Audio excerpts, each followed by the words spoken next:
অবশেষে ঝুম্পা মণ্ডল। শাশুড়ি মায়ের পুরনো গয়নার বাক্সটা খুলে অনেক খুঁজেও সোনায় মোড়া সুন্দর ডিজাইনের পলা জোড়াটা খুঁজে না পেয়ে রাগে চোখ মুখ থমথমে হয়ে উঠল ছোট বউ লতার। অথচ ও জানে ওই পলা জোড়ার প্রতি কি সাংঘাতিক দুর্বলতা তার। আগেকার দিনে সাবেকি ডিজাইন হলেও অপূর্ব কারুকার্য করে পলাটানো মোড়ানো ডিজাইন করা সোনা দিয়ে। শাশুড়ি মায়ের হাতে যেদিন ওটা প্রথম দেখেছিল সেদিনই ঠিক করেছিল লতা ওই জোড়াটা চাই চাই। শাশুড়িকে বলেও ছিল সে, কিন্তু শাশুড়ি হেসে অন্য কথায় চলে গিয়েছিল তখন ইচ্ছে করেই। লতা তখন বুঝেছিল এত সহজে ওই জিনিস তার হস্তগত হবে না, কিন্তু আদায় কী করে নিতে হয় সেটা ভালো করেই জানে। তাই যা যেই খবর দিয়েছে শাশুড়ি বেশ কয়েক মাস বিছানায় পড়ে অনেক ভোগার পরে অবশেষে মুক্তি পেলেন, শুনেই সঙ্গে সঙ্গে রওনা দিয়েছিল সে। শ্বশুরবাড়িতে ঢোকার মুখে খুব চিৎকার করে কেঁদেও ছিল লতা। অবাক হয়ে তার হঠাৎ কান্নার মুখের দিকে তাকিয়েছিল তার 8 বছরের মেয়েটা আর তার বর। লতা মনে মনে ভেবেছিল একদম বাপের মতো কেবলি হয়েছে তার মেয়েটা। তারপরে হঠাৎ চলে এসেছিল বাড়ির বড় বউয়ের কাছে। শাশুড়ি মায়ের মাথার কাছে বড় বউকে চুপ করে বসে থাকতে দেখে লতার মনে হয়েছিল মুখ দেখো, যেন কত দুঃখ শাশুড়ি মরে যেতে। অথচ ওই বিছানায় পড়ে থাকা মানুষটার সেবা থেকে মুক্তি পেয়ে কি একটু আনন্দ হয়নি? আসলে উনি খুব চালাক মহিলা। উনি সে জানে সবার সামনে ভালো সেজে থাকলেও কতটা চালাকিনি। যাই হোক, যাকে জড়িয়ে ধরেও কেঁদেছিল লতা বেশি কিছুক্ষণ। যা তাকে আলতো করে সরিয়ে জিজ্ঞাসা করেছিল, মেয়েকে কিছু খাইয়ে এনেছিস? দেখছো তো কত টলটনে জ্ঞান। এই শোকের মধ্যেও কে খেলো না খেলো সেটাও ভাবছে। মুখ বেঁকায় লতা। এমনি এমনি শাশুড়ির সেবা করেছে নাকি এই কয় মাস? এমন একটা ভাব একেবারে উদ্ধার করে দিয়েছে যেন। আসলে শ্বশুর ভালোবেসে সব জায়গা শাশুড়ির নামে কিনেছিল বলেই এত তেজ ছিল বুড়ির, একদম পলতরার লতার সাথে। কিন্তু বাড়ির বড় বউ ভজিয়ে চলতো শাশুড়িকে। পরে বুঝেছিল লতা বড় জায়ের শাশুড়িকে এত ভজানোর কারণ। শাশুড়ি অসুস্থ হওয়ার পরে সে তো বলেছিল শাশুড়িকে আমাদের ওখানে পাঠিয়ে দাও, লোক রেখে দেব, ভালো ডাক্তার দেখাবো, অসুবিধে হবে না। তবে তার পরিবর্তে শাশুড়ির নামে বেশ কিছু জায়গা জমি লিখে দিক ওরা। শাশুড়ি যতদিন বেঁচে থাকবে দাঁড়িয়ে থেকে সেবা করবে সে। ভুল কি বলেছিল? শুধু শুধু সেবা করব নাকি? বড় যা আর ভাসুর রাজি হয়নি কিছুতেই। শ্বশুরমশাইয়ের উস্কে দিয়েছে তার বিরুদ্ধে। তার নাকি বড় লোভ, জায়গা নেবার লোভ। লতা ভেবেছিল ও শুধু তার লোভ, তোমাদের নেই? এমনি এমনি রাজি হওনি আবার? শাশুড়িকেও দেবে না আর জায়গা জমিও এত সহজে দেবে না। কত বড় শেয়ানা। বড় যা বলে কি, মা ভালো সময়ে যখন আমাদের কাছে ছিল এ সময়ও আমাদের কাছেই থাকবে। কিছুই কি বোঝেনি লতা? এইসব করে এ সময়ে নিজের নামে সব লিখিয়ে নেবার তাল।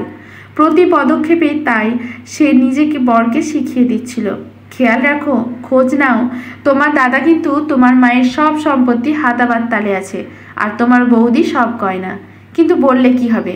এমন ম্যাদামারা বর তার, এসব শুনলে শুধু ঘুঘুর মতো মাথা নাড়ে। ভাব এমন যেন রাত পোহালেই তেড়ে যাবে দাদাকে, অথচ কিছুই বলে না কোনোদিন। সে একা আর কত দিক সামলাবে, কত একা ঝগড়া করবে। রাতে ঘুম হয় না তার চিন্তায়। এখন শাশুড়িকে দাহ করে আসার পরের দিন পর্যন্ত অপেক্ষা করার পরে ছোট বৌমা থাকতে পারেনি। শাশুড়ির ঘরে বড় যাকে ডেকে সরাসরি জিজ্ঞাসা করেছিল, দিদি গয়নার বাক্সটা কোথায় আর আলমারির চাবি? যা চুপচাপ নিজের আঁচল থেকে খুলে দিয়েছিল চাবির গোছা। লতা ভিতরে ভিতরে ফুঁসছিল, আঁচল ছাড়া করে না চাবির গোছা। এই দশায় লাল পেটে শাড়িতেও চাবির গোছা বাঁধা। ভ্রু কুচকে আলমারি খুলে শাড়িগুলো ঠেলে সরিয়ে লকার থেকে গয়নার ছোট্ট বাক্সটা বের করলো সে। যদিও বাক্সের মধ্যে তেমন কিছুই ছিল না। ছিল বলতে কয়েকগাছা সরু চুড়ি, একটা সরু হার, 2 জোড়া কানের দুল, কয়েকটা আংটি, এইরকম টুকটাক যা খুবই পলকা। সে মুখ বেঁকালো। তারপর বাক্সের ভেতরে পলা জোড়া না পেয়ে জায়ের দিকে সন্দেহের দৃষ্টিতে তাকিয়ে বলল, পলা জোড়া কই? কোথায় সরিয়েছ? এইরকম সরাসরি আক্রমণে বড় যার নিভা ভীষণ অপ্রস্তুত হয়ে অবাক হলো। বুড়ো কোচকে বাক্সের দিকে উকি দিয়ে বলল, তোর মাথা খারাপ হয়েছে নাকি ছোট? কি যা তা বলছিস? আমি কি করে জানবো? চাবির গোছা তোমার কাছে, অথচ তুমি জানো না? আমাকে বোকা পেয়েছো এত? গম্ভীর স্বরে বড় বউ বলে, শোন, মা অসুস্থ হওয়ার পর থেকে এই চাবির গোছা আমার আঁচলে বেঁধে দিয়েছিল।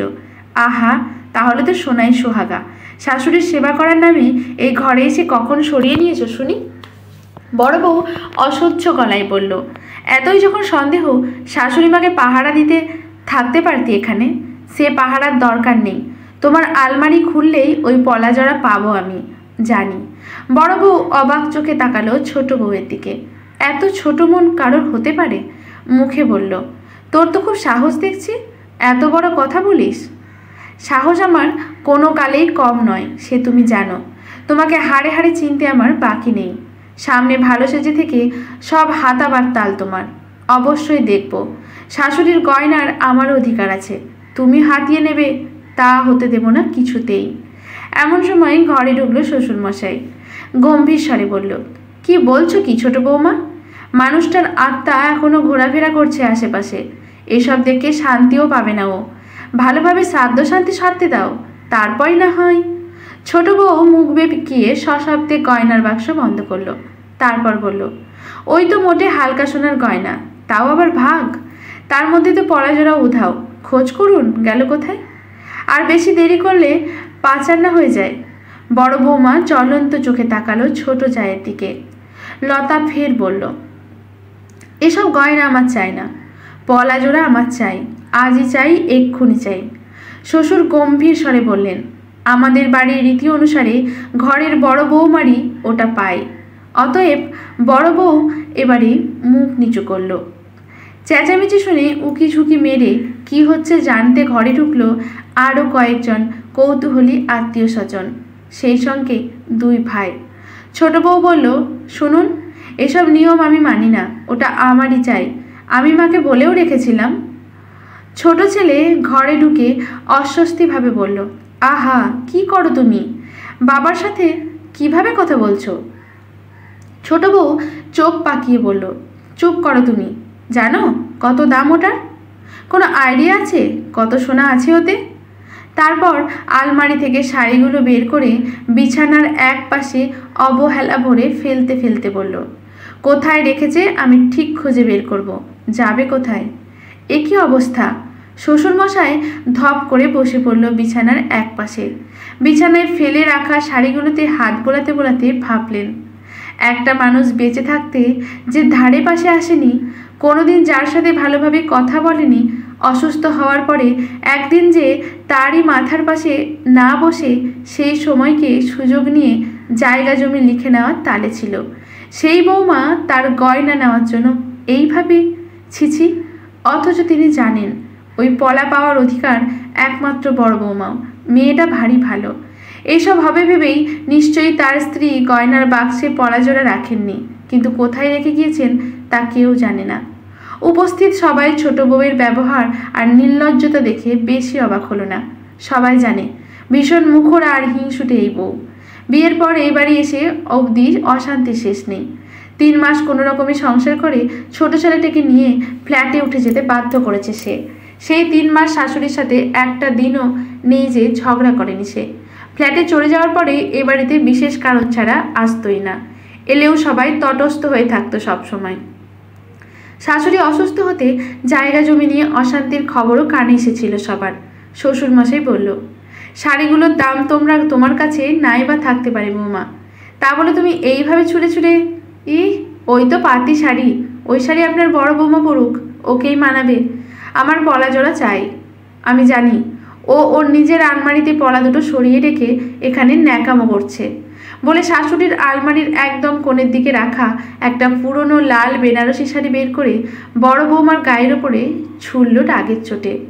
এত বড় মিথ্যে অপবাদ উপস্থিত সমস্ত আত্মীয় স্বজনদের সামনে ভীষণ অপমানিত লাগলো বড় বৌমার। চাবি যখন তার কাছে, অথচ পলা পাওয়া যাচ্ছে না, তখন এই চুরির দায় তার ওপরেই শেষে বর্তালো। কেমন একটা অপমানে তার চোখ ফেটে জল এলো মুহূর্তে। মনে মনে মৃত শাশুড়ির উদ্দেশ্যে বলল, এটা কি করলে মা? তোমার পলা খুঁজে দিয়ে তুমি আমাকে এই অপমান থেকে রক্ষা করো। শ্বশুরমশাই এবার বিরক্তিভাবে বলল, তাহলে কোনো শাড়িই চাই না তোমার ছোট বৌমা? না, চায় না বলে চেঁচিয়ে উঠল ছোট বৌমা। শ্বশুর দৃঢ় স্বরে বলল, ঠিক আছে, এরপর এই নিয়ে কোনো আর অশান্তি যেন না হয়। খেয়ে কাজ নেই আমার, ওই শাড়ি উনি নিজের আলমারিতে রাখো গিয়ে।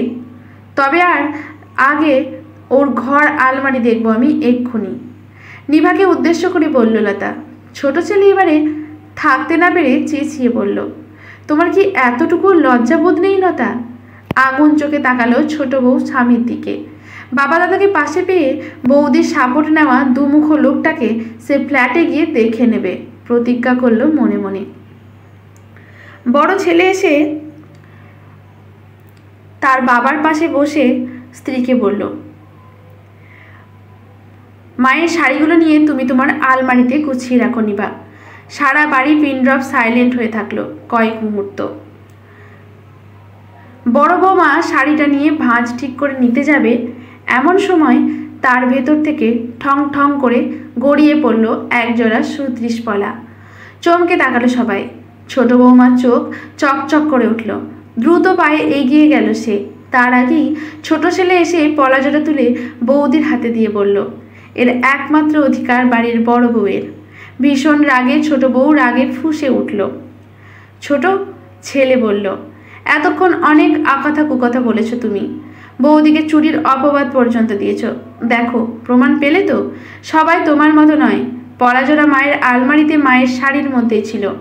বউয়ের আগুন চোখে পাত্তা না দিয়ে তারপরে আবার বলল, অনেক সহ্য করেছি, প্রতি মুহূর্তে ভেবেছি তুমি এই বুঝি শুধরালে, কিন্তু না, তোমার এই রকম ব্যবহারের জন্য আমি ছোট হই প্রতি মুহূর্তে।